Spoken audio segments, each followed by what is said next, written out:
Well, the question whether the New Testament manuscripts are reliable is hugely important and is on the frontal lobe of all sorts of people today, those who've read Bart Ehrman's Misquoting Jesus, to Muslim apologists, to just the average guy on the street. If you've read Dan Brown's Da Vinci Code, you hear Sir Lee Teabing say, you know, the Bible has been translated and retranslated so many times that we can't possibly know what the original text said. And that's almost the standard response that people who want to put the Bible at arm's distance say about it.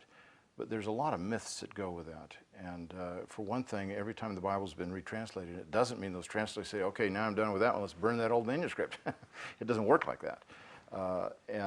Just to put this in perspective, when the King James translators did their work, they based their New Testament on essentially 6 New Testament manuscripts, the earliest of which came about 500 years earlier than when the King James was produced.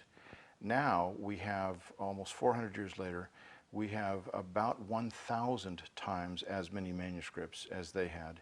And our earliest don't come 500 years earlier. Our earliest manuscripts go all the way down to the 2nd century.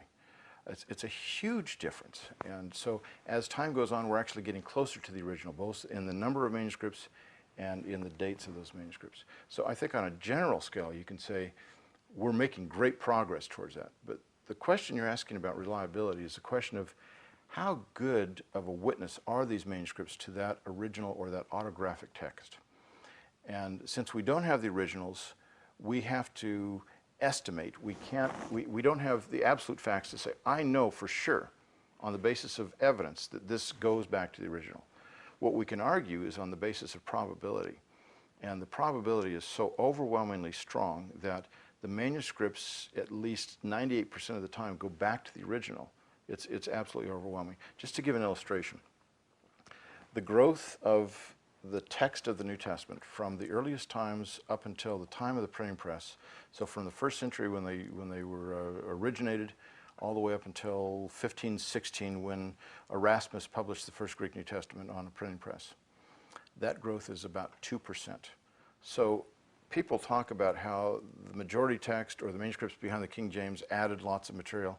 And King James only advocates say, well, you know, you guys are cutting out parts of the Word of God. And my argument would be, it's not that we only have 98% of the Word of God, it's that you guys have 102%, and we need to cut out 2% of that dross to get to the gold kind of thing, you know. So that's it, 2% growth over 1,400, 1,500 years.